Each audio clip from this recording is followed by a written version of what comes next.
A paz do Senhor a todos. Estamos aqui mais uma vez para mais uma aula na nossa Escola Bíblica Betel. O tema de hoje é mordomia cristã. Mordomia cristã, assim como teologia, é uma palavra que não se encontra na Bíblia, mas que o seu conceito está amplamente difundido. Então, para que nós tenhamos essa compreensão, porque muitos usam de falácias na argumentação, dizendo que se a palavra não está na Bíblia, logicamente o conceito dela não existiria. Só que, como as linguagens evoluem, e até pelas próprias traduções da Bíblia, foi-se necessário cunhar termos para que o estudo dessas matérias avançasse. Então, quando a gente estuda sobre o tema de salvação e assuntos correlatos, temos aí um termo que define esse campo de estudo, né? Isso é amplamente utilizado também no meio secular, porque permite que você agrupe estudos relacionados para que então você tenha um campo, um universo do que você vai estudar mais definido.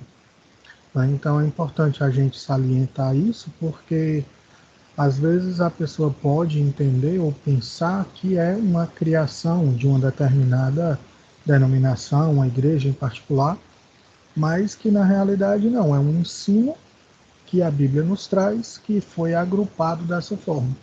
Então, da mesma forma como não se tem a palavra trindade, mas a Bíblia relata que Deus reside em três pessoas distintas e que essas três pessoas têm o mesmo propósito, estão em unidade, isso foi definido como trindade. Também temos aqui o tema mordomia. Então, vamos ao tema. A palavra mordomia, ela vem de mordomo. O mordomo, ele é o servo da casa, né? Então, aqui pegando referências do significado, temos aqui que a palavra mordomo, ela vem do latim maior domus, que significa, aqui ele coloca como chefe da casa. Isso seria uma tradução, né, do termo em si, só que como aqui a gente tem duas palavras distintas, eu vou passar aqui para o tradutor, porque fica melhor de nós vermos. Então aqui, ó, do latim para o português, você tem que major fica como principal, né, como ele bem colocou, e quando a gente vem para domus, você vê que aqui domus significa casa, então ele fica como casa maior, né, uma tradução, questão da gramática. E quando a gente tem só domus, você vê que ele está falando não de casa no sentido do objeto, mas do lar em si. Então, major domus, como foi dito na outra interpretação, fica sendo o maior dentro do lar. Então, veja que aqui não se tem, nesse momento, uma referência a servo. Olha como isso é interessante. A palavra mordomo, ela não tem uma referência a servo. Ela quer dizer que é o maior da casa. E se nós formos parar e pensar nisso, os mordomos, eles realmente são os maiores da casa, enquanto o dono não está lá. Curiosamente, mesmo quando o dono volta, ele não passa a ser o mordomo, né? O mordomo continua sendo o mordomo. Então, a gente pode pensar que o mordomo, no conceito, ele é a pessoa de maior importância na casa. E sobre isso, é interessante que Jesus, ele fala aqui, Marcos capítulo 9. Hoje a gente vai fazer algo diferente. Eu geralmente gosto de seguir uma ordem cronológica da Bíblia, mas hoje, como esse é um assunto de maior impacto, ele tem menos efeito para estudar e mais efeito para seguir, então eu quero trazer diretamente ao tema em si, ao objetivo final, e depois a gente vai estudar como isso se deu no decorrer da história bíblica, né? Então, diretamente em Jesus, já lá nos seus últimos momentos antes da crucificação, aqui no capítulo 9 de Marcos, a gente tem o seguinte texto. Ensinava a seus discípulos e dizia: o Filho do Homem será entregue nas mãos dos homens e matá-lo-ão, e morto ele, ressuscitará ao terceiro dia. Aqui Jesus já está falando para os 12 da sua morte e ressuscitação. Então, dá para você entender que daqueles 3 anos, né, já tinha passado bastante coisa, dos 3 anos que antecederam ali a crucificação de Jesus, que foi durante o seu ministério. E seguindo o texto, fala que eles não entendiam e tinham medo de perguntar sobre o que ele estava falando. Né? Então, eles ficaram naquilo. Por quê? O que será que ele está falando? E isso eles estavam caminhando para Cafarnaum, né? Que é a cidade ali às beiras de praia onde Jesus estava. E chegando lá, entrando em casa, Jesus perguntou sobre o que vocês estavam discutindo pelo caminho. E é interessante isso porque o que o próximo verso diz? Eles se calaram porque, pelo caminho, estavam disputando entre si qual era o maior dentre eles. É interessante, querido, a gente ver isso, Deus, né, e Jesus sendo o próprio, eles muitas vezes nos fazem perceber o nosso erro pelo nosso próprio julgamento. Então, quem tem familiaridade com a história de Davi sabe que quando ele cometeu os atos com Batseba e seguintes, do seu adultério e depois a trama, né, para se apossar de Batseba por meio da morte de seu esposo, o profeta Natan chega para Davi e faz um questionamento para ele. Diz assim: olha, qual seria o seu julgamento sobre esse assunto? E aí Davi emite o julgamento. E quando Davi emite o julgamento, aí o profeta revela: você é o homem que você está julgando. E aí ele cai em si. Então aqui, Jesus faz a mesma coisa com os discípulos. Eles estavam discutindo, se questionando quem seria o maior dentre eles. Quem seria o mordomo, né? Daqueles que andam com Jesus. Quem é o mordomo? Quem é o maior da casa? Quem é o maior dentre os 12? E isso é interessante porque a gente sabe que já havia aquele episódio que a mãe de Tiago e João, filhos de Zebedeu, tinham dito: Senhor, concede que meus filhos se sentem um à tua esquerda, um à tua direita. E as próprias músicas infantis falam muito disso, né? Você sabe que quando Jesus ia para um recanto, geralmente quem ia com ele era Pedro, Tiago e João. Então eles estavam ali, dos 12, esses 3 ainda assim estavam, né, mais chegados. Só que quando Jesus pergunta sobre o que eles discutiam, eles ficaram envergonhados de dizer que era por conta disso. Então vem a questão: se você se envergonha de dizer para Jesus algo que você está fazendo, por que você está fazendo? Então, desde já isso nos traz uma reflexão de que quando nós formos fazer algo, que nós nos julguemos. O próprio texto do apóstolo Paulo, relacionado com a ceia, ele fala que quando o homem for comer, julgue-se a si mesmo. Né? Então, assim, a Bíblia ela não fala que outro tem que nos julgar, porque nós somos julgados pela nossa própria consciência. Então, quando a gente for usar uma vara para medir, as circunstâncias, que a gente saiba que nós também estamos nessas circunstâncias. E então, logicamente, essa pergunta de Jesus é uma pergunta retórica. Ele já sabia sobre o que eles estavam discutindo. E aí ele chega, se senta e começa a ensiná-los e diz: se alguém quiser ser o primeiro, deverá ser o último de todos e o servo de todos.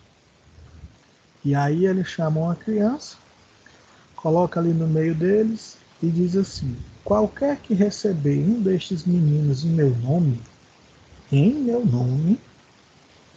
a mim me recebe. E qualquer que a mim me receber, recebe não a mim, mas ao que me enviou, falando do Pai. E então veja o seguinte, até o texto depois continua, mas eu não quero entrar nessa parte, né? Mas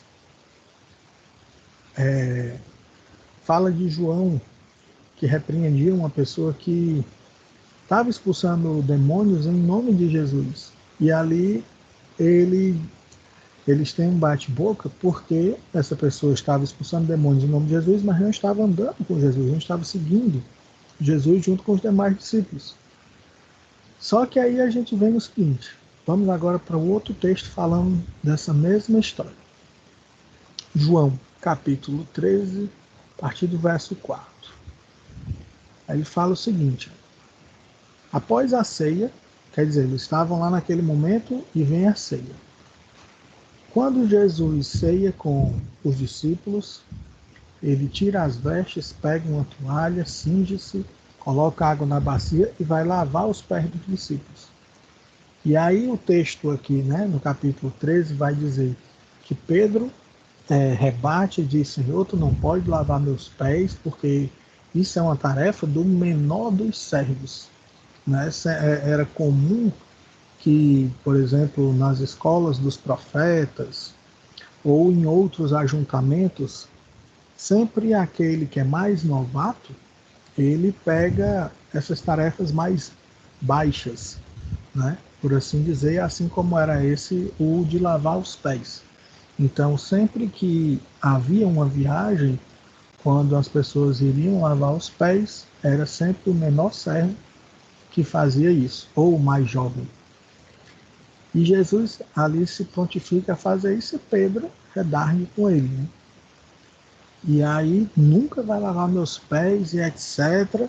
E Jesus disse: se eu não lavar os teus pés, você não tem parte comigo. Aí Pedro ainda está meio confuso por aquela situação e ele diz assim: não, então se for assim, Senhor, não só os pés, mas também as mãos e a cabeça. Só que Pedro não estava entendendo que não se tratava da água, não se tratava da parte do corpo. E aí Jesus continua e diz: aquele que já está lavado não precisa de lavar senão os pés, porque no mais ele está limpo. E aí ele fala que vocês estão limpos, mas não todos. Porque nessa ocasião, e olha como isso é importante a gente ressaltar, Judas ainda estava presente. Aí estavam os 12. Judas ainda estava presente. Ele ainda ceiou com Jesus. Jesus ainda lavou seus pés. E aí, o que é que diz o verso 11? Ele bem sabia quem o havia de trair. Por isso falou que nem todos estavam limpos. Depois que lavou os pés e se assentou outra vez na mesa, aí ele continua ensinando. O que ele tinha começado a ensinar lá naquele texto de Marcos que a gente pegou. Vocês entenderam o que eu fiz? Vocês me chamam de mestre e senhor e fazem certo, porque eu sou.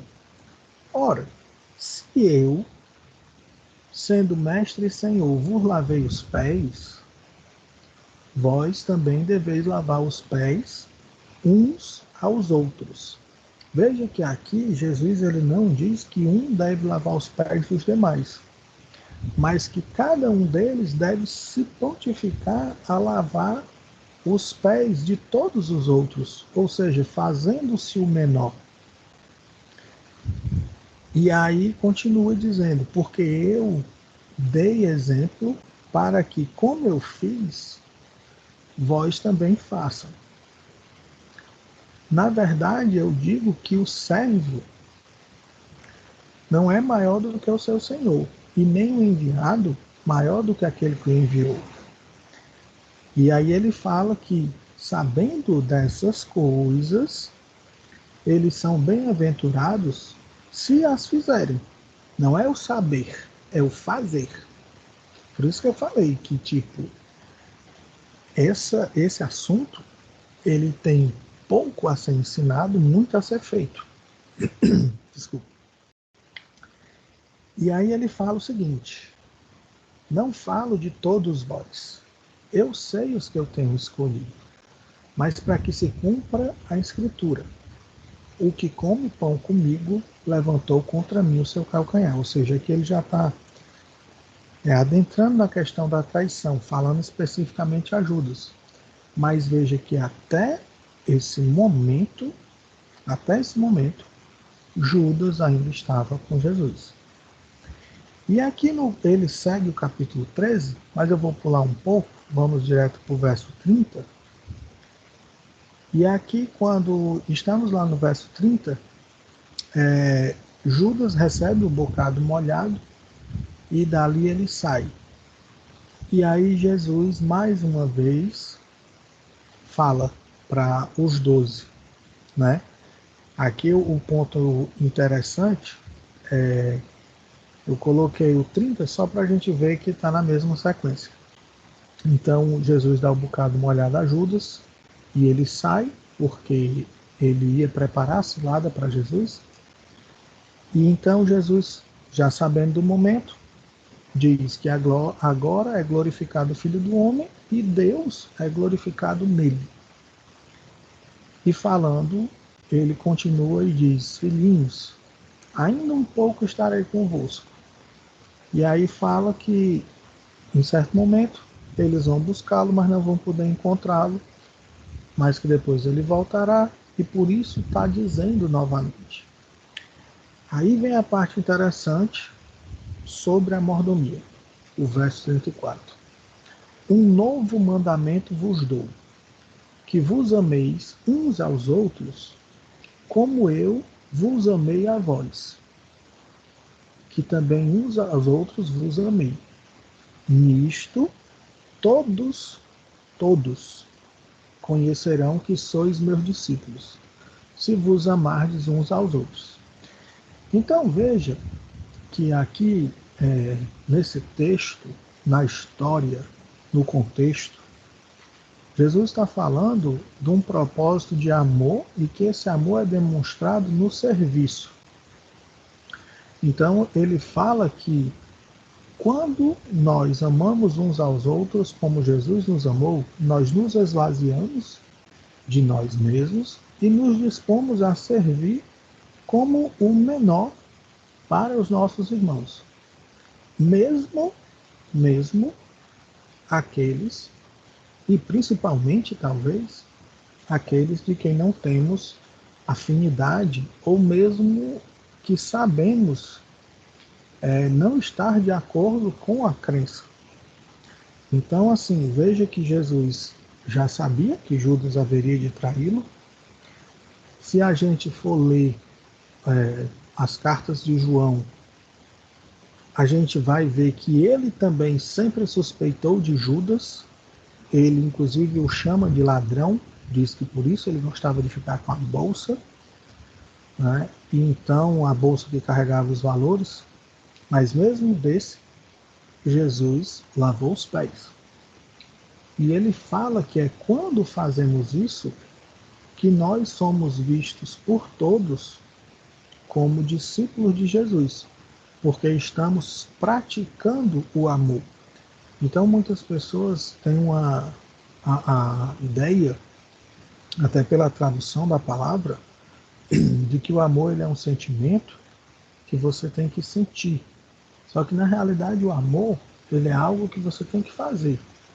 Aquele que faz, esse de fato ama.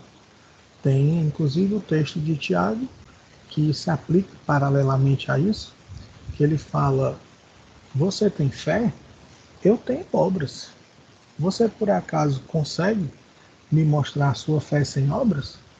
Pois eu te digo que eu te mostro a minha fé pelas minhas obras. Então, é como a gente deve ver as coisas.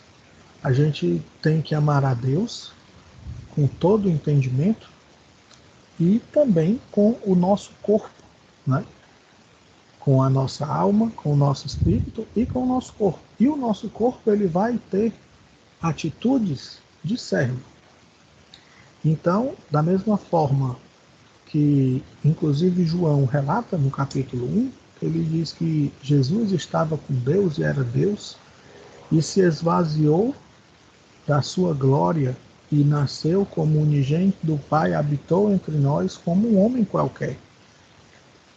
Então veja que Jesus abandonou o seu status de majestade para vir ser o menor dos servos, para que então o Pai o reconhecesse como o maior de todos e disse que nós devemos fazer isso.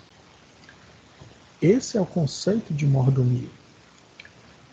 Então, agora que a gente já viu o maior exemplo, o de Jesus, vamos analisar alguns casos que ocorreram. Eu não vou me deter tanto nas histórias, mas oriento que depois vocês estudem, né, paulatinamente. Sempre digo, o nosso foco ele é o Novo Testamento, porque é um ensinamento maior, mas analisando o Velho Testamento, nós conseguimos ter uma ideia, não das leis que eram praticadas, mas de escolhas, de princípios, de atitudes de pessoas. Quais atitudes certas pessoas tomaram diante de Deus e como Deus as reconheceu em virtude disso. Né? Então, vamos iniciar, logicamente, pelo Gênesis, quando Deus cria o homem. Não tem como ser antes disso, porque o primeiro mordomo deveria ser Adão.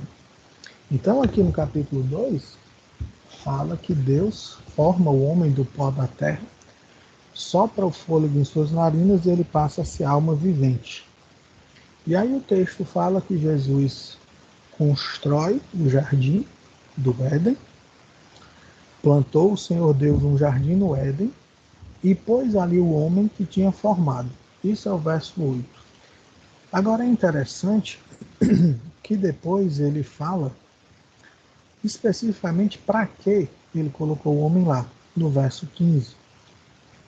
Ele vai falando um pouco do jardim até o verso 14. No 15, ele relata: tomou o Senhor Deus o homem e o pôs no jardim do Éden para, veja o objetivo, o lavrar, ou seja, trabalhar nele, e o guardar. E ordenou o Senhor Deus ao homem, dizendo: de toda a árvore do jardim comerás livremente, mas do conhecimento do bem e do mal, aquela que fica no meio do jardim, dela não comerá, porque no dia em que dela comeres, certamente morrerás. Então veja que nesse momento a gente tem uma analogia para a nossa vida. Então Deus nos fez, assim como ele fez Adão, e nos colocou na terra, já que esse é o atual jardim que temos, para que nós possamos trabalhar nele, lavrá-lo e o guardar. Se você for ver, a gente pode até pensar por um momento, mas de que Adão deveria guardar o jardim? Se você observar, a gente tem que guardar algo dos perigos. Então, uma plantação, você tem que livrar das pestes. E se Deus colocou Adão lá e disse que ele deveria guardá-lo, algo ali havia para ameaçar. E a gente que conhece a história sabe que tem a serpente, que depois induz Adão e Eva a comerem do fruto que Deus tinha proibido. Mas vejam que ali Deus tinha dado a Adão a oportunidade, o tinha constituído como o primeiro mordomo, né? O mordomo que cuidaria do jardim. Infelizmente, ele não guardou a palavra de Deus e não cumpriu aquilo que tinha sido mandado. E agora a gente vai um pouco mais à frente para Gênesis, ver algo diferente. No verso 39, a história está falando de José.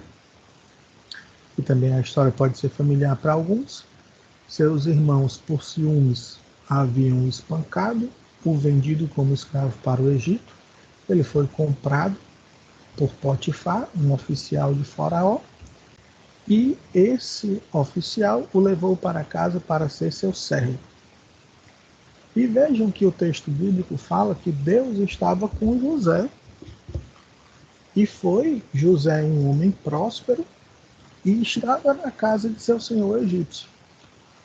Olha a forma como o texto coloca as coisas, para a gente entender e não confundir.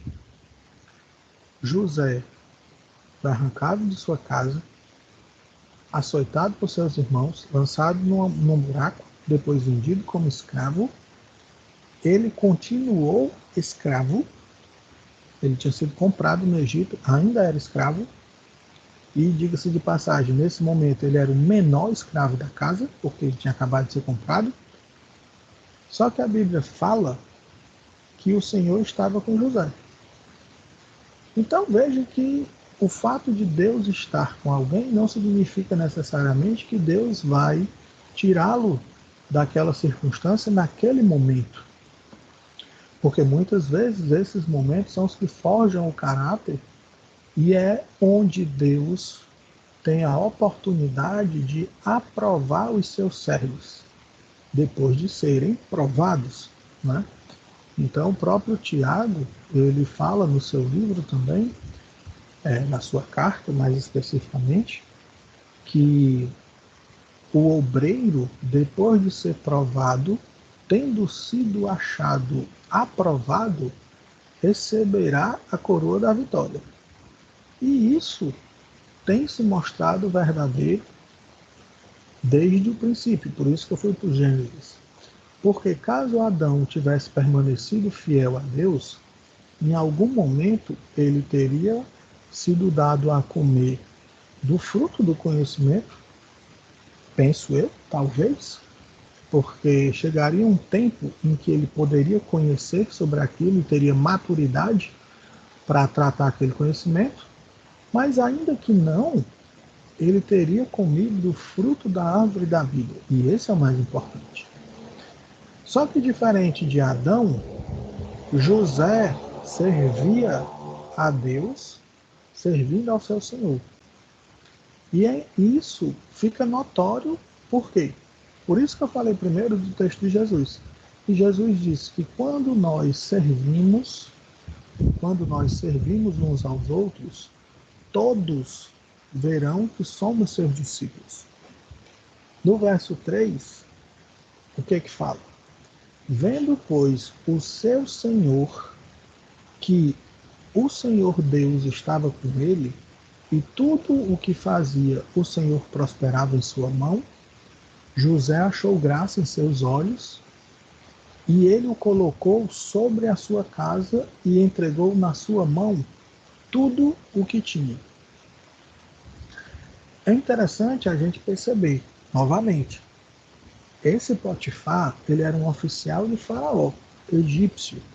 Ele não era um hebreu, ele não era alguém que conhecia o Deus cristão. Mas ele conseguia ver que tudo que aquele servo fazia prosperava. Tinha algo diferente.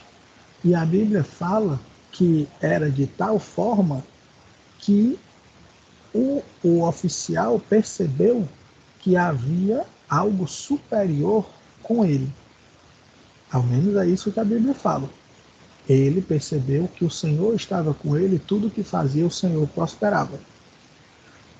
E é interessante, querido, eu vou aqui colocar um texto de Colossenses, capítulo 3, a partir do verso 22, para a gente ter esse paralelo. Vós, servos, obedecei em tudo a vossos senhores segundo a carne. Veja, naquele momento, Potifar era o senhor de José, segundo a carne, porque José bem sabia quem era o seu verdadeiro senhor. E o que é que Colossenses aqui fala, né? A carta de Paulo aos Colossenses. Não servindo só na aparência, como para agradar aos homens, mas em simplicidade de coração, temendo a Deus. E tudo quanto fizerdes, fazei de todo o coração, como ao Senhor e não aos homens. Ou seja, aqui o que o texto está nos dizendo é que quando a gente vai fazer alguma coisa para os homens, mesmo sendo para homens maus, nós devemos fazer de todo o nosso coração como se estivéssemos fazendo para Deus, sabendo que receberemos do Senhor a recompensa da herança, porque a Cristo estamos servindo quando fazemos assim. Veja que aqui Paulo está ratificando as palavras do próprio Jesus naquele momento aos 11, que Judas já tinha saído, né, quando ele falou isso. E depois Paulo fecha a questão dizendo: aquele que fizer o agravo, receberá o agravo que fizer, porque não há acepção de pessoas. Uma coisa interessante, aqui fazendo um adendo, que quando a Bíblia fala que Deus não faz acepção de pessoas, é porque o que é uma acepção é fazer diferença, escolher, tá? Inclusive isso aqui vai de encontro à questão do próprio calvinismo em si, né? A doutrina fatalista de que Deus escolheu e determinou uns para fracassar e uns para suceder. Só que veja que aqui Paulo fala, não há acepção de pessoas. O que isso quer dizer? O julgamento de Deus ele não é por causa de pessoas, de pessoa A ou de pessoa B, mas é por causa de ações. Então, as ações da pessoa vão fazer com que ela seja julgada daquela forma. Veja que esse texto ele é bem claro quanto a isso. O próprio Deus falou isso para Caim antes de ele matar Abel, porque Caim levou uma oferta medíocre para o Senhor não se agradou, Abel fez uma oferta verdadeira e Deus se agradou. Caim, vendo isso, ficou com ciúmes e o seu rosto ficou amargurado. Então Deus disse para Caim: por que você está amargurado? Não é certo que se fizeres o bem, será aceito? Olha só, Deus está falando aqui que ele não aceitou Abel porque era Abel. Ele aceitou Abel porque as ações de Abel foram boas e as de Caim não foram. Quando a gente pega a história, a gente vê que Caim leva uma oferta do que sobra, do fim dos tempos das colheitas, enquanto que Abel pega o seu primeiro cordeiro e oferece a Deus. Então, houve uma diferença na atitude. E aí Deus continua falando para Caim e diz: mas, se fizeres o mal, ele está à tua porta. O mal está à tua porta, mas cabe a ti dominá-lo. Então veja que Deus, desde o Gênesis e aqui em Colossenses, está condicionando as atitudes. O próprio Jesus diz: irei-vos, mas, ou seja, o contrário, não pequeis. Então você ter uma ira, um furor, uma vontade de matar, fazer justiça com as próprias mãos, é humano, mas Deus diz que nós devemos nos reprimir para não cometermos o mal, porque dele é a vingança, e vai ter um dia em que ele virá fazer justiça. E ele fala que não há acepção de pessoas. Então veja, não são pessoas que são aceitas ou são recusadas, são corações que praticam, que fazem ações que Deus aceita ou rejeita. Então aqui, encerrando Colossenses e voltando para Gênesis, José tinha essa disposição de servir, ele não ficou se lastimando, ele não amaldiçoou a Deus pelo que tinha acontecido com ele, mas ele servia bem em sua casa. E Potifar reconheceu que Deus estava com ele e o colocou sobre toda a sua casa. Então, ele deixou tudo na mão de José, de forma que ele nada sabia do que estava com ele, a não ser do pão que comia. E aí a história se desenrola e a gente percebe que a mulher de Potifar começa a ver que José era bonito, formoso, e então ela chama para que ele se deite com ela. E aí José ele tem uma atitude diferente que podemos fazer o contraste com a de Adão. Aqui a gente poderia trocar os papéis da história, né? José no lugar de Adão e a mulher de Potifar no lugar da serpente. Verso 8. Ele recusou e disse à mulher do seu senhor: Eis que o meu senhor não sabe do que há em casa comigo e entregou em minha mão tudo o que tem. Ninguém há maior do que eu nesta casa, e nenhuma coisa me impediu de ter, senão a ti, porque és sua mulher. Como, pois, eu faria tamanha maldade e pecaria contra Deus? Veja, querido, como isso é similar, é um tipo de Adão, de Jesus, né? Veja que eu falo de Adão e de Jesus porque Paulo fala que Jesus é o novo Adão, inclusive foi criado também diretamente do barro por meio de Maria, pelo Espírito Santo, assim como também foi criado Adão. Mas José, ele já tinha o sentimento que Jesus também viria trazer. Veja que Deus coloca Adão no jardim e diz: olha, você vai trabalhar aqui. José foi colocado lá como um servo, também iria trabalhar, também iria tomar de conta da casa. Mas ele poderia usufruir de tudo o que tinha naquela casa, assim como Adão poderia usufruir de todo o jardim.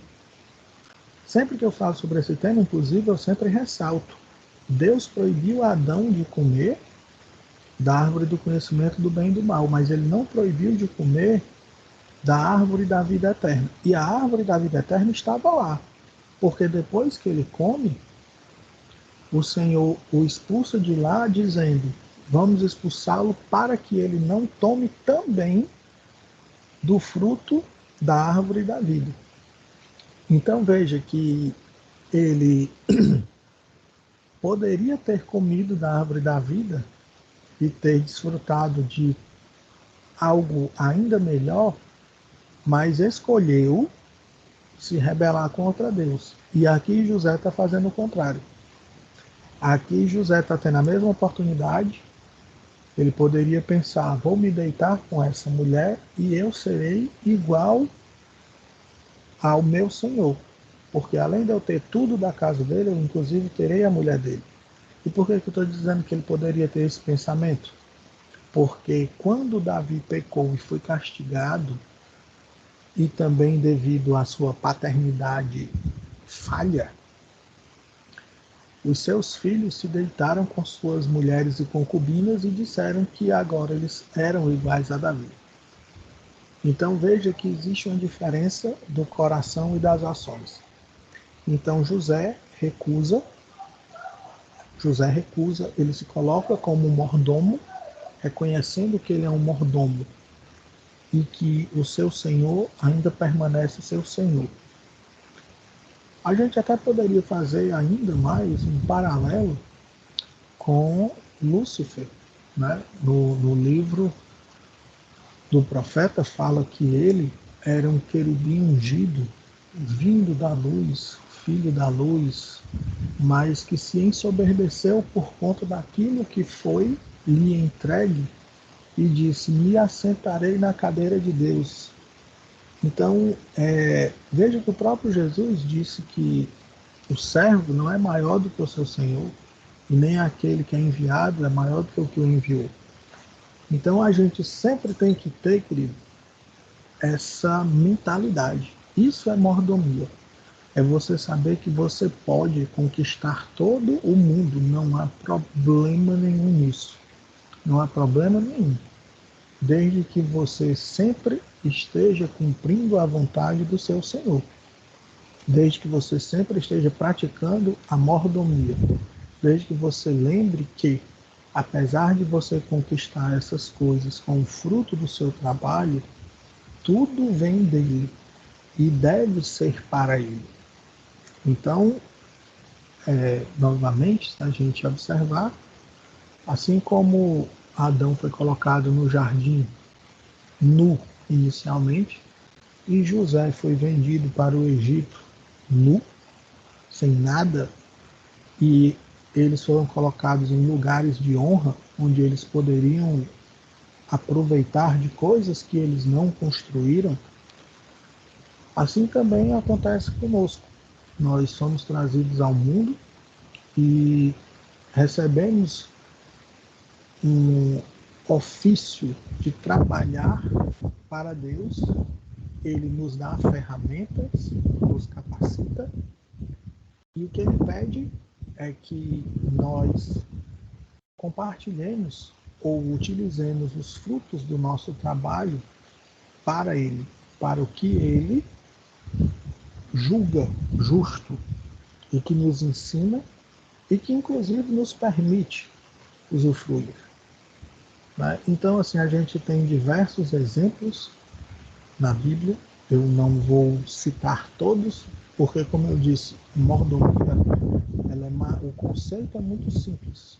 Você quer ser o maior aos olhos de Deus, seja o menor aos olhos dos homens. Sirva, faça o bem sem olhar a quem, digamos assim. Porque, de novo, Jesus lavou os pés de Judas. Então, aquele irmão que você não gosta na igreja, se tiver a oportunidade de ajudá-lo, ajude. O próprio Jesus falou que nós devemos orar por aqueles que nos perseguem, fazer o bem para aqueles que nos desejam mal, porque isso vai juntar brasas vivas na sua cabeça. Porque eles não vão entender porque eles nos querendo fazer mal, nós queremos fazer-lhes o bem. E você pode praticar isso na sua família, com quem você não gosta, no seio da igreja, com quem você não gosta, no seu trabalho, com seu chefe que talvez você não goste, com seus superiores, com pessoa que você não gosta. Então, é sempre mais fácil você fazer com quem você não gosta. Eu estou dizendo assim, mais fácil no sentido de agradar a Deus, tá? No sentido de agradar os homens, não. Porque o próprio Jesus falou, se a gente faz o bem só para quem faz o bem para a gente, qual é a diferença dentre os ladrões? Não é? Eles não fazem isso também? Quer dizer, o ladrão rouba uma pessoa indistintamente, mas ele compartilha os lucros com o seu bando. Então, se os homens maus agradam aqueles que lhes agradam, se a gente fizer a mesma coisa, estamos no mesmo nível. Só que Jesus nos chama para um nível mais profundo, né? Como o próprio pastor Exalvo sempre costuma falar, eu até vou nem dizer um nível mais elevado, porque elevado é para cima, mas eu vou dizer profundo, porque profundo é para baixo. Então, Jesus ele nos convida a colocar o rosto em terra e servir, tirar as roupas e lavar os pés daqueles que nós sabemos que havemos de nos trair. Veja que em nenhum momento, para a gente entender, tá? Jesus não está dizendo para você ser ingênuo, ele está dizendo para você ser resiliente. Ele não está dizendo para você confiar numa pessoa que não merece confiança. Ele já sabia que Judas haveria de traí-lo. Mas o que ele está dizendo é que a gente deve amar essas pessoas. Então, se você puder ajudá-lo, ajude. Você não tem que se colocar na mão dessa pessoa. Veja que no caso de José, a mesma coisa. Ele servia a casa de Potifar. Mas ele não colocou a sua esperança em Potifar. Então, Ainda na história de José, a mulher de Potifar faz uma falsa acusação contra ele, José é preso, e aqui eu não vou entrar no mérito se Potifar acreditou na mulher dele ou não, porque a gente bem sabe que os testemunhos de mulheres, eles não eram válidos naquela época. A mulher era quase como se uma posse mais cara. Veja que até o próprio José, quando está falando para a mulher de Potifar, ele diz para ela: não há ninguém nessa casa maior do que eu. Ele não fala dentre os servos. Ele não fala dentre os servos. Inclusive, quer dizer, deixa claro que a palavra dele é maior até do que a dela lá dentro. Alguns podem questionar essa parte, mas se você pensar hoje, você trabalha numa casa, tem o patrão, tem a patroa. O patrão saiu, disse você que manda. Mas se a patroa chega, dificilmente uma pessoa teria o gabarito de dizer assim: eu mando aqui, não a senhora.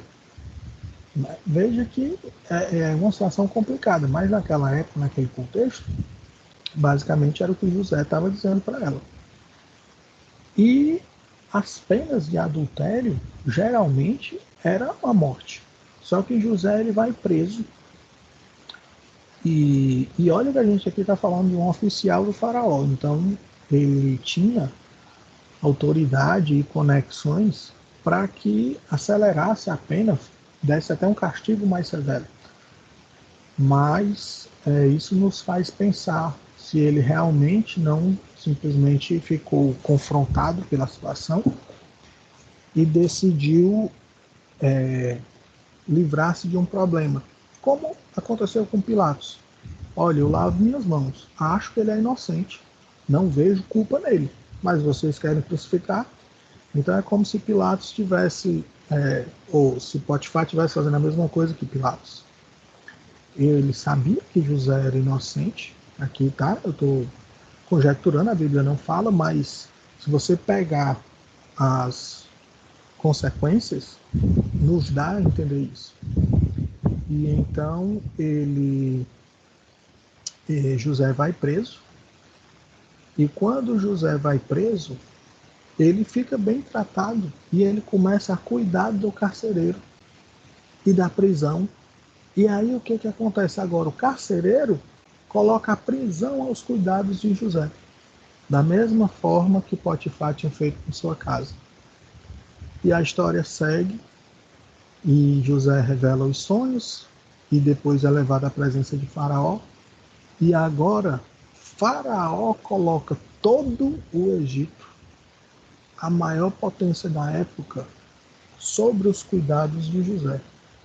Então veja, querido, que pelo seu coração e pela sua observância de serviço, pelo seu coração simples, por nunca se ensoberbecer, José foi colocado por mordomo 3 vezes.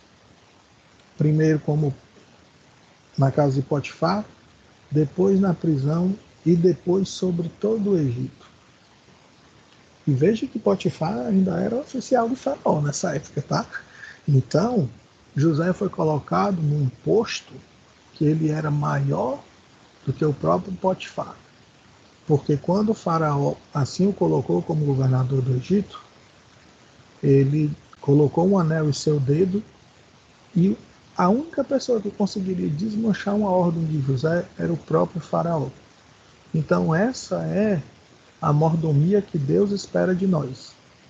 Que as nossas palavras sejam tais quais a dele, em tal ponto que nós sejamos os seus representantes onde quer que estejamos, no que quer que estejamos fazendo, a ponto de que ele nos valide. Então, novamente, da mesma forma que Faraó deu a José um anel simbolizando que ali era o seu selo, o selo que o dava essa autoridade, Jesus fez a mesma coisa conosco. Ele nos deu o Espírito Santo, que é o selo da promessa, o penhor da salvação, para que nós sejamos o seu representante aqui, tanto no serviço, lavando os pés das pessoas, quanto também manifestando os dons do Espírito.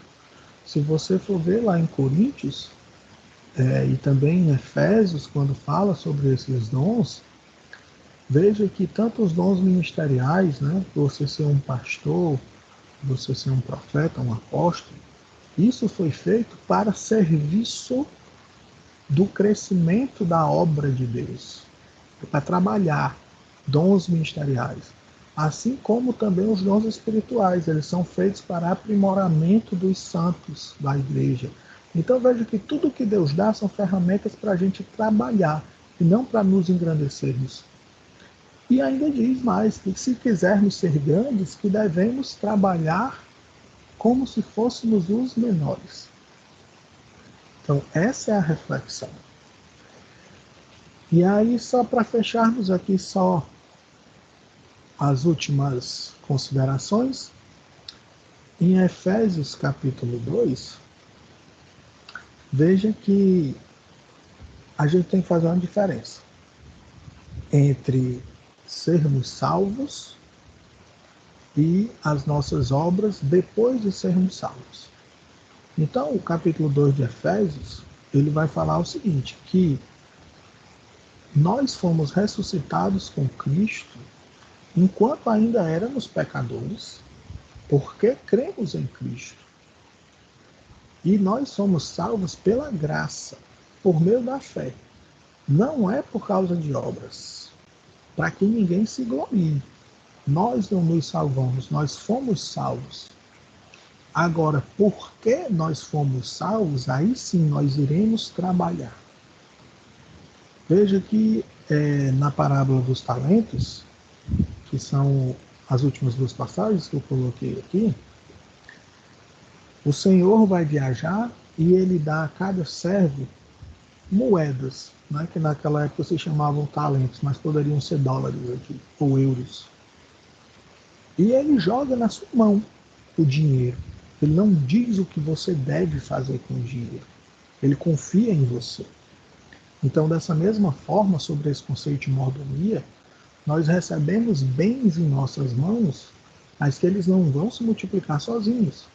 Nós temos que multiplicá-los. Então, quando nós somos bons servos, né, aqui lá no capítulo 25 de Mateus, ele vai falar isso. Então, Deus vai nos dar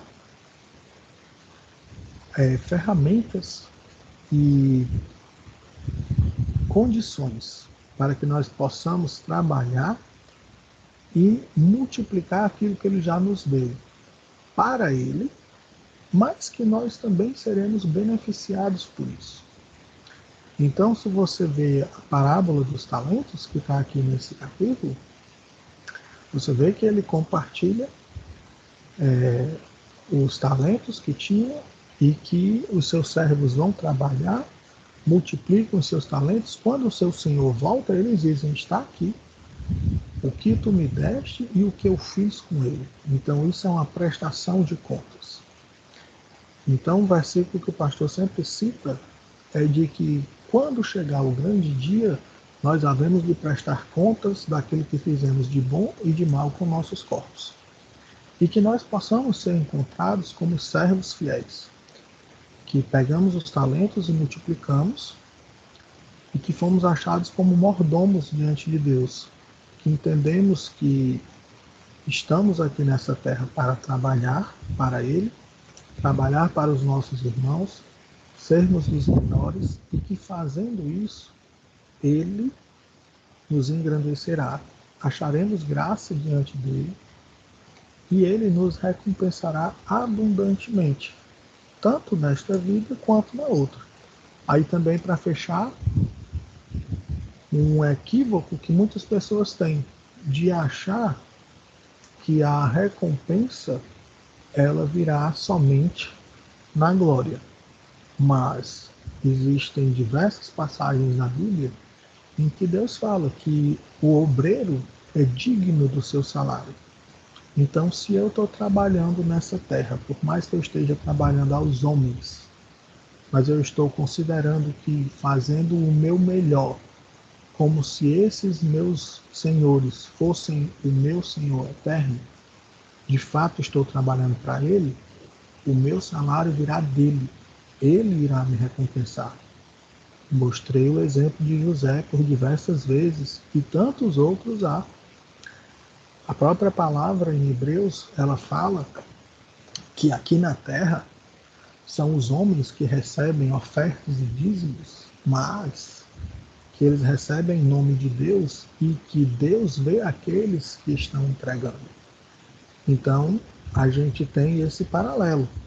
Né? A gente pode observar isso, que se estamos entregando para homens, quer seja o trabalho, quer seja dízimos e ofertas, e Deus diz que Ele vê como se estamos fazendo para Ele, da mesma forma, se Deus, você acha que Deus colocaria você para trabalhar e Ele não ia te dar um salário de acordo com o que você trabalha?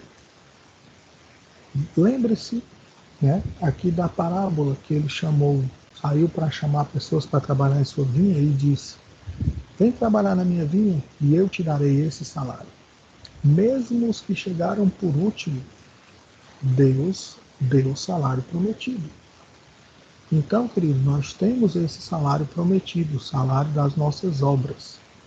E aqui vale para tudo, para o material e para o espiritual, desde que o seu foco, o seu objetivo seja em ser o mordomo de Deus. Ganhar não para usar em proveito próprio, com seus prazeres banais, mas para que isso sirva a Deus de alguma forma, e não tem problema você também usar isso para os seus prazeres. A diferença é só o que está em primeiro lugar e o que está em segundo plano.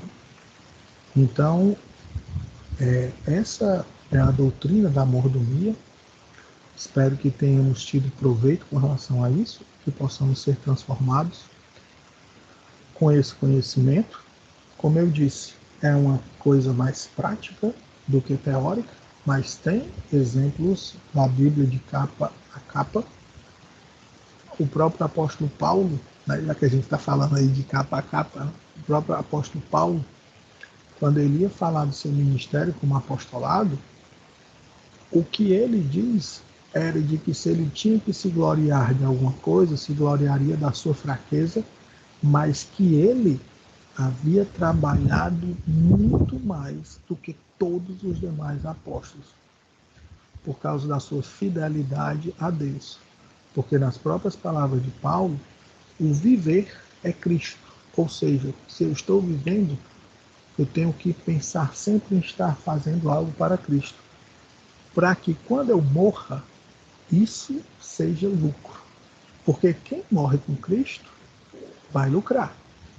Agora, quem morre sem Ele está condenado. Que Deus nos abençoe a todos e que possamos refletir e praticar. Em nome de Jesus. Amém.